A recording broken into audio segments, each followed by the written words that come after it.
Welcome to Crisis in Perception, where we examine the systems shaping our world one book at a time. Today, we're doing a systems-level analysis inspired by Rutger Bregman's massive bestseller, Humankind, A Hopeful History.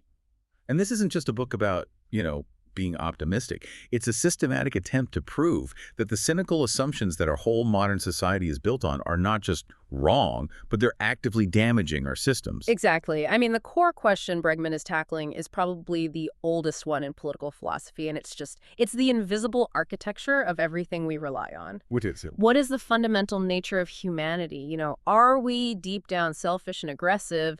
Do we need some kind of external authority, the state, the boss, a uniform to keep us in check? That's the Hobbesian view, right? The idea that civilization is just this fragile veneer. Right. Or is it the other way around? Is it the Rousseauian view? Are we fundamentally wired for cooperation, for decency, for mutual aid? And is it actually the systems we build, the hierarchies, the control, the suspicion that corrupt us? And this isn't just some abstract philosophical debate. Not at all. I mean, your answer to that question dictates everything. It dictates how you design a hospital, how you run a company, how you reform a prison, even how you respond to a crisis. If you assume people are basically knaves, you build systems full of monitoring and checks and balances. But if you assume they're cooperative. You build systems based on trust and autonomy. Totally different designs. And so our mission today is really to follow Bregman's argument that so many of our modern systems, from schools to the justice system, are, well, tragically built on a deeply flawed, cynical assumption about who we are. And that negative assumption then kicks off a self-fulfilling prophecy. It creates the very behavior it's afraid of. We're really interested in the mechanism of that feedback loop, not so much in pointing fingers or assigning blame. Okay, so before we dive in, let's get some context on the author. Who is Rutger Bregman? So, Rutger Bregman is a Dutch historian, a public thinker. He's really known for challenging conventional wisdom. You might know him from his book Utopia for Realists, where he made this incredibly strong case for radical ideas, but he grounded them in deep historical and economic data. Yeah, he has this real knack for taking ideas that we might just dismiss as naive, like universal basic income, or in this case, inherent human goodness, and then just backing them up with rigorous evidence. And Humankind is a direct response to a cultural climate that has just been saturated with pessimism for centuries. You can see it everywhere. Oh, absolutely. I mean, you look at the post-Enlightenment world, you've got Machiavelli telling rulers how to lie, you've got Freud talking about our destructive primal urges, and then, maybe most powerfully, you have the popular version of evolutionary biology, summed up in books like The Selfish Gene. All of it feeding into this veneer theory. Exactly. This pervasive idea that if you just scratch the surface of polite society, you find a monster underneath. That civilization is just a thin, fragile layer. And Bregman's point is that this has become the intellectual wallpaper of the modern West, and it's time to tear it down. And the reaction to the book really shows you just how much people were waiting for a different story. It was huge. Stephen Fry called it this extraordinarily powerful declaration of faith in the innate goodness of human beings. Adam Grant said it demolishes the cynical view. So let's put the central thesis in plain language. What is he really arguing? That most people deep down are pretty decent. And that crises, freedom, even the stress of war, they don't crack the veneer and reveal chaos. They actually bring out our best selves. He calls this the Planet A scenario. Not the Planet B chaos we always see in movies. Right. And crucially, he argues this isn't just, sentimental wishful thinking. He backs it up with anthropology, with history, with psychology. His whole point is that a positive view of humanity is scientifically realistic. And believing in it, that isn't just a description of reality, it's prescriptive. What do you mean by that? That the belief itself, when you apply it to how you build a system, it actively makes that positive outcome more real. That idea that our belief have power is something we're going to dig into later with the nocebo effect. But first, I think we need to tackle some of these cynical myths head on. So let's get into our first insight, debunking the disaster myths. Okay, so the standard assumption, the veneer theory in practice, is that when something catastrophic happens, a bombing, a shipwreck, a flood social order collapses, panic breaks out, it's every person for themselves. Selfishness is the default setting in an emergency. That's the idea. But the historical record tells a completely different story, and one of the clearest examples is the Blitz in World War II. Right, so Hitler's military strategists, even a lot of people in Churchill's own circle, they all bought into the veneer theory. They thought if they just kept bombing British cities, the morale of the working class would just shatter. They expected mass hysteria. They expected riots, people in the streets demanding surrender. Lord Cherwell, one of Churchill's advisors, he specifically predicted this catastrophic collapse of infrastructure and a total psychological breakdown. They were planning for Planet B. But that's not what happened at all. It was the exact opposite. British society didn't break down, it pulled together. One journalist at the time wrote about this explosion of courage, humor, and kindliness of ordinary people. People were incredibly resilient, they organized mutual aid, they stepped up. The crisis actually made the social fabric stronger. And the craziest part is that the strategists couldn't even process this. No, they couldn't, on both sides. It was so confusing to them that they just couldn't absorb the idea of innate human decency, so they rationalized it. They said, oh, well, British resilience is just special, it's a one-off. But the Germans, they'll definitely crack. And that false assumption led directly to the horrific escalation of bombing campaigns over German cities, all based on a fundamentally wrong reading of human nature.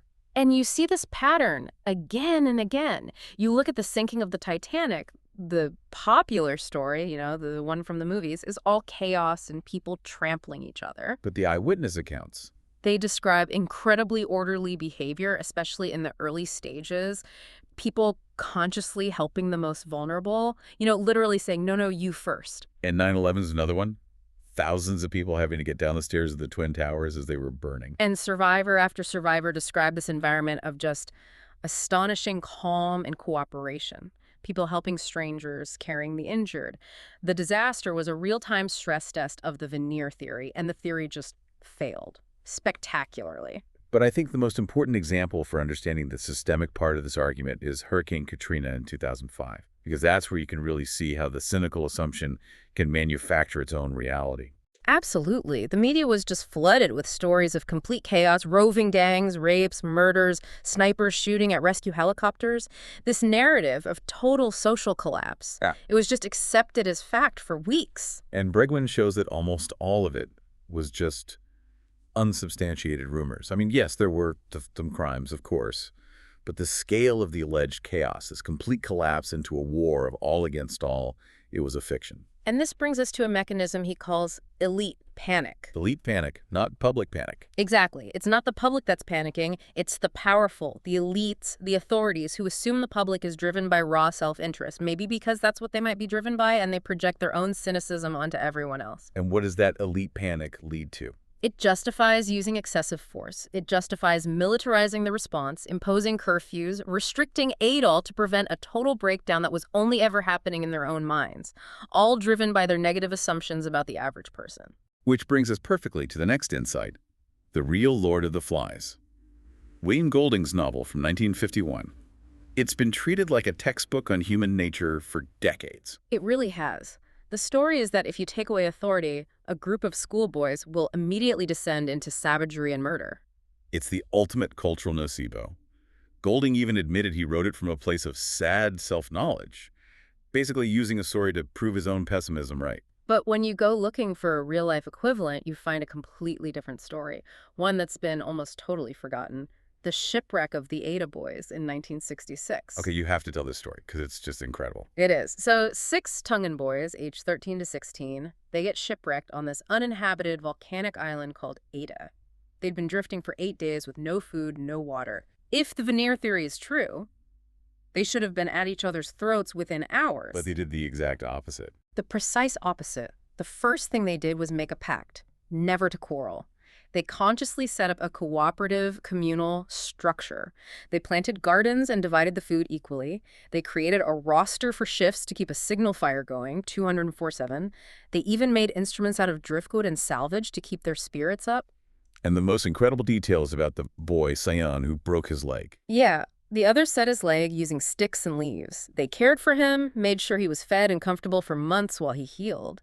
They survived on this rock for 15 months, maintaining their social cohesion, until an Australian sea captain named Peter Warner found them.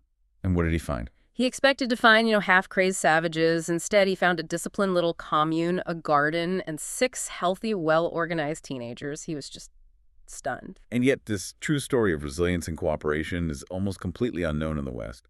But Golding's cynical fiction, That inspired the whole premise of reality TV shows like Survivor and Kid Nation. And that's the key. Reality TV producers have actually admitted that sometimes they have to actively provoke conflict because the contestants start cooperating too much. And cooperation is boring for television. Cooperation doesn't sell.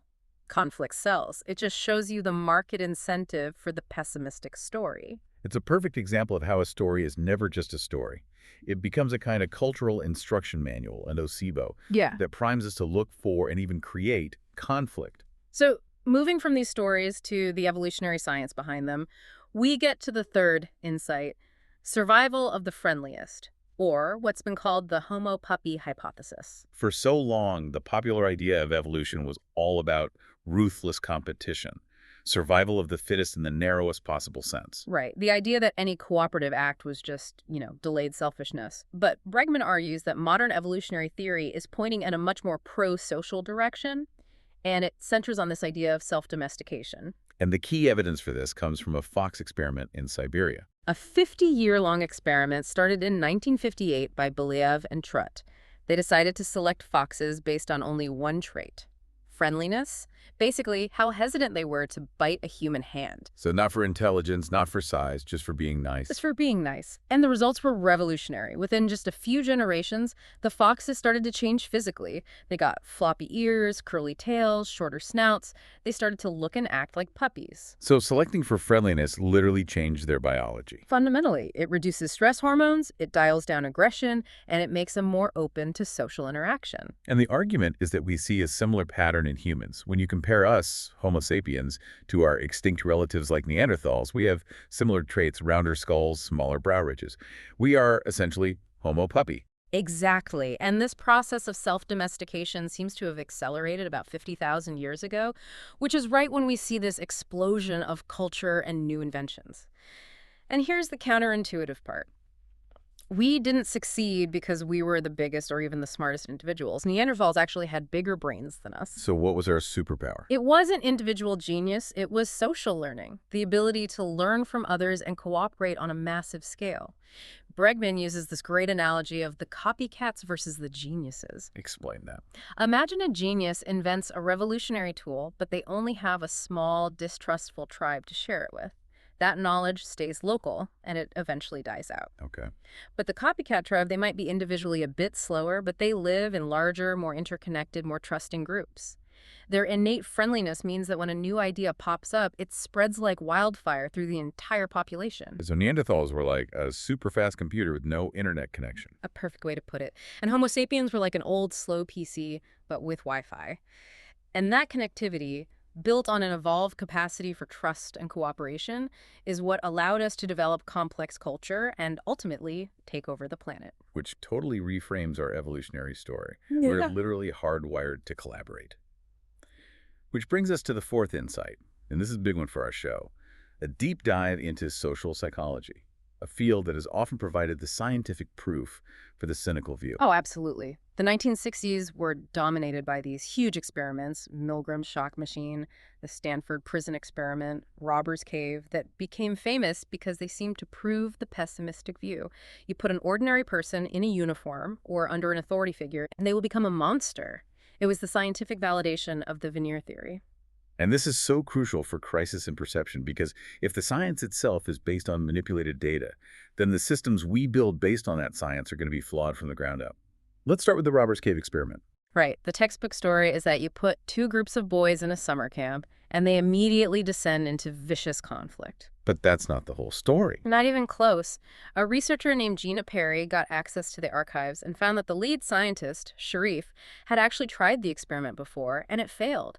It had to be called off because the boys just wouldn't fight. They kept trying to cooperate. So they were trying to be friends. Exactly. And even in the successful version, the staff had to keep provoking them and manipulating them to get them to fight.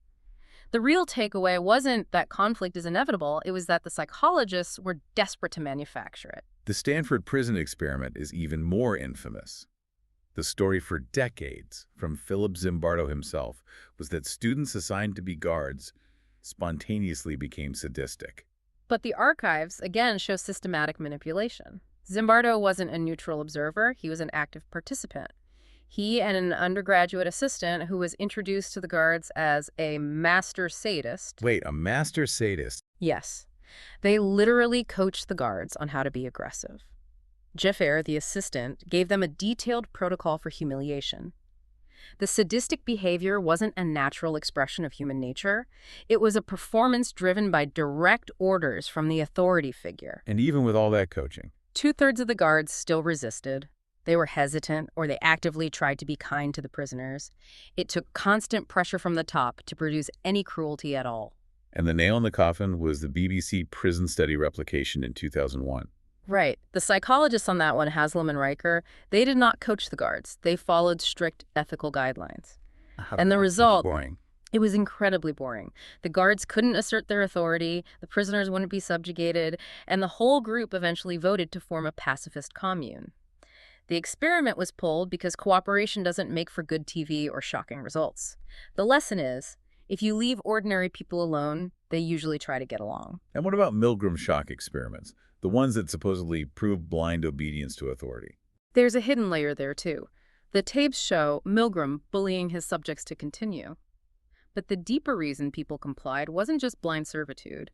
It was because they identified with the goal of the experiment, this noble idea of helping science. And when that identification was broken? Compliance evaporated. When a second scientist came in and questioned the ethics, pretty much everyone stopped immediately. And ironically, the more the man in the gray coat became a bully, the more disobedient the subjects became.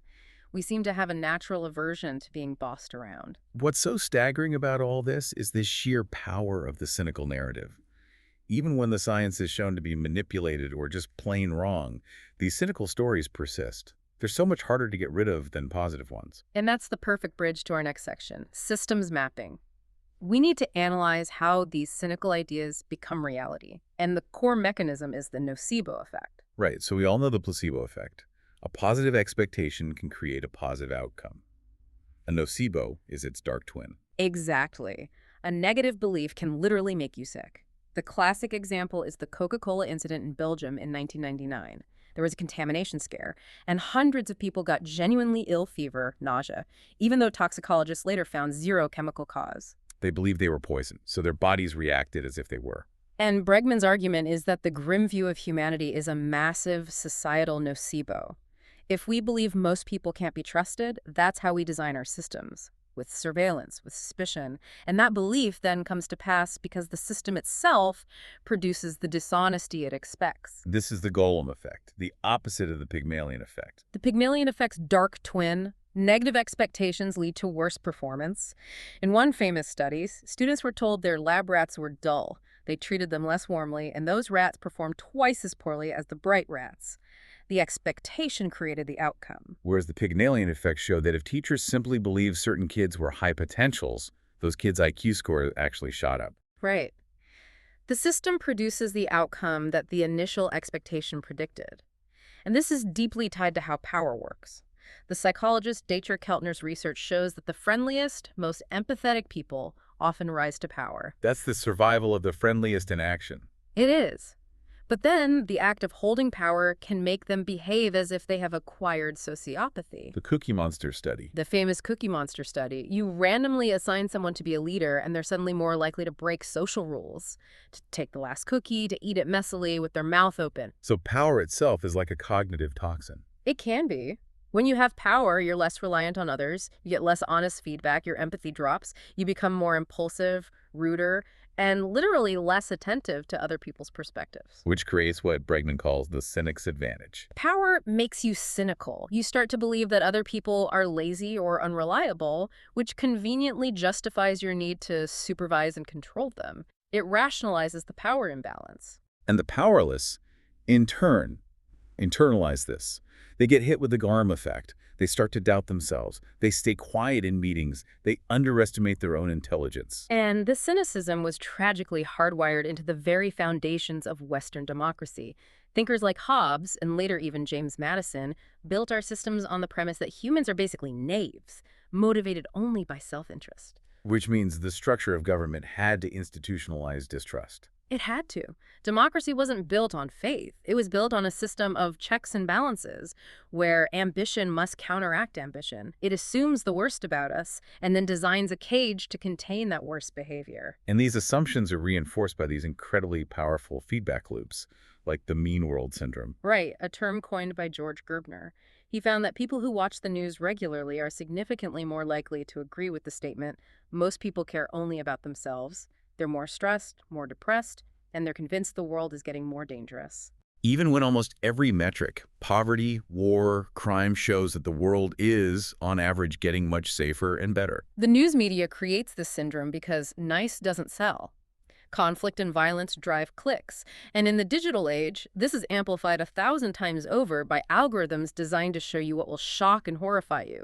It creates this negative feedback loop that constantly warps our perception of reality. And this ties into something Bregman calls the perils of empathy, which seems counterintuitive. It does. But our innate friendliness, our homo puppy core, it has a dark side when it gets filtered through group identity. Empathy is a spotlight, not a floodlight. It's exhausting, and it can make us morally blind. How so? The stronger our empathy is for our in-group, the more easily we can dehumanize an out-group.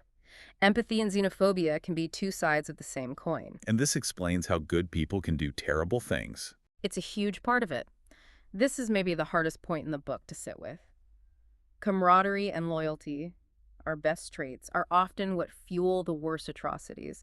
Studies of German soldiers in WWWI found that most of them weren't fighting for Nazi ideology. They were fighting so they wouldn't let down their buddies in the foxhole. Their loyalty was to their immediate in-group. Exactly. And that profound need to belong is co-opted and aimed outwards. Our capacity for loyalty is the very thing that can make us so cruel when systems are designed to create conflict and difference. So understanding how these negative systems are structured is where the book shifts from just critiquing to looking at possibilities. Which brings us to Section 5, present-day implications. How can we redesign our institutions by building trust back in? Let's start with work and management. The Hobbesian view is basically institutionalized in what's called the Taylorist trap. Modern business administration is built on the assumption that workers are lazy and only motivated by external things, bonuses, or the threat of getting fired. It kills intrinsic motivation. It's this idea that I love my work, but those other people need to be monitored. And the result is a disaster. Only about 13% of workers globally feel engaged at work. It's a massive waste of human potential, all driven by suspicion.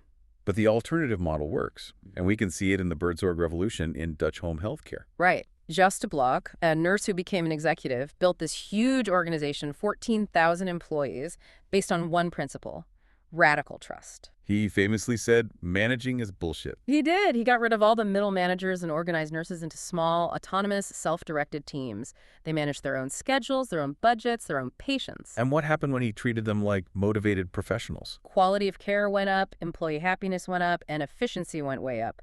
Birdsorg works because it removes the massive, expensive complexity of managing suspicion. Now, a skeptic might say, sure, that works in the Netherlands, but is it scalable? Can it work elsewhere? Bregman's point is that the old system is the one that isn't scalable.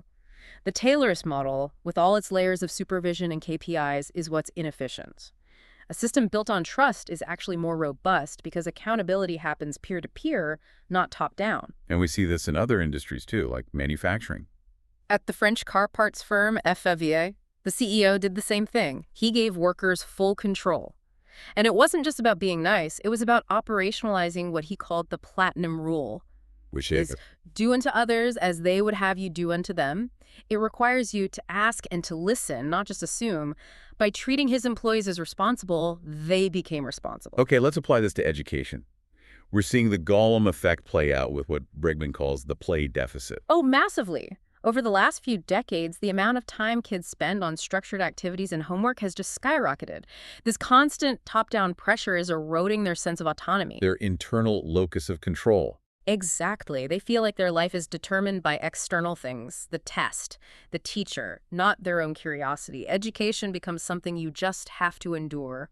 But there are alternative models, like the Agora School in the Netherlands. Agora is radical. They tore down the classroom walls. There are no traditional subjects.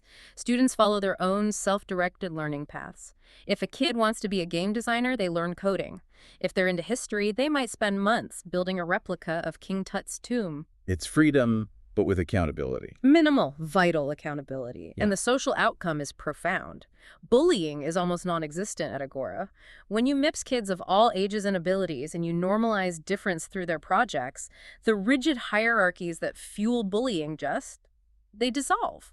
Which suggests that bullying is often an artifact of the institutional design of traditional schools, which sort kids into these artificial hierarchies. Exactly. Finally, let's look at criminal justice. The failure of broken windows theory is a devastating example of the veneer theory in practice. This was the idea that minor disorder, like a broken window, quickly spirals into serious crime because civilization is so fragile. Right. And the solution, applied aggressively in New York City, was zero-tolerance policing. High arrests for tiny infractions. If you assume everyone is a potential criminal, you treat them like one. The Golem effect in policing. And studies later showed it didn't even reduce serious crime. What it did do was destroy community trust and dramatically increase police misconduct. So what's the alternative system? Look at Norway's prisons, like Halden and Basti. They operate on the principle of normality. They assume inmates are going to return to society, so they treat them like human beings who are preparing for that. The focus is on rehabilitation and trust. Entirely. Guards practice dynamic security. They build relationships, they eat with the inmates, they act as mentors, they're part of the community, not just enforcers. And again, the skeptic asks, isn't this just being soft on crime? But the data is clear. Norway has one of the lowest recidivism rates in the world, around 20%. In the US, it's closer to 60%. When officials from North Dakota visited, they started out calling it the IKEA prison, but they left convinced that this was simply the most practical and effective approach. The theme across all these examples, Birdzorg, Agora, Norway, is that suspicion is inefficient and expensive. Trust is the most pragmatic and results-oriented system design there is. In that shift in focus, from individual blame to systemic structure, is where this all connects back to the broader themes of crisis and perception. The first one being the shift from blaming individuals to understanding the power of context and collective action. Right. Take the famous Kitty Genovese murder from 1964. It became the poster child for the bystander effect, this myth that 38 people watched her die and did nothing because of city apathy. It validated the cynical view of urban life. But the original story was a massive exaggeration. And when you look at thousands of real-world crises, in 90% of cases, people do help each other.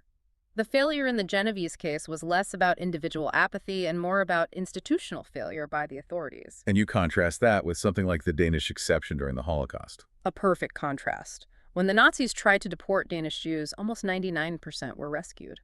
And this wasn't because of one or two heroes. It was the entire civil society, churches, universities, the police working together. This collective, principled resistance was so contagious, it even seemed to melt the toughness of the local Nazis. Systems that make decency the norm create contagious moral behavior. The second big theme here is the power hidden inside our common sense assumptions about civilization itself. The Hobbesian story is that the state saved us from a brutal, chaotic life. Bregman argues Rousseau was the true realist. That early civilization actually brought war, forced labor, and oppressive hierarchy. For millennia, nomadic foragers were incredibly egalitarian and allergic to hierarchy. Rulers only became permanent once they had armies. The earliest written texts we have aren't poems, they're debt lists. The Great Wall of China wasn't just to keep people out, it was to keep subjects in. For most of history, civilization was a state of high misery for the average person. And this assumption about human greed got baked into economics with the tragedy of the commons. Right. The myth that any shared resource will inevitably be destroyed by selfishness, which justifies either state or market takeover. But the Nobel Prize-winning economist Elinor Ostrom debunked that. She spent her career documenting thousands of real-world examples of communities successfully managing shared resources through dialogue and trust. She proved there's a third way beyond just the state or the market. She called it possibilism, the belief that solutions, like problems, can grow exponentially. And that brings us to the final broad theme, how institutional design reflects our beliefs about human nature. The Enlightenment's big flaw was building systems on David Hume's assumption that every man ought to be supposed a knave. This led directly to systems that prioritize constraint and institutionalize distrust. So the evidence Bregman brings together is demanding a fundamental shift away from that fatalism, a shift toward possibilism. It's about designing institutions not to repress our dark side, but to harness our innate pro-social homo puppy nature. Trust, in this view, isn't a fluffy ideal. It's the most efficient, pragmatic, and successful system design we have. So to bring this all together, this deep dive into humankind helps us see a few key things differently. First, the fundamental decency of humanity. It's supported by a ton of evidence.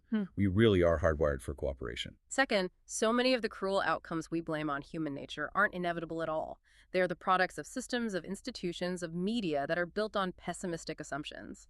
They trigger the nocebo effect and create the very behaviors they fear. And finally, real systemic progress comes from institutional redesign.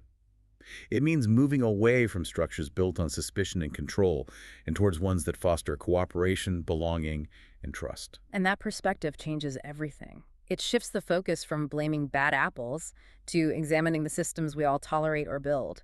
It offers a clear, evidence-based path for reform in every part of our lives. Which leaves us with one last essential question for you to think about.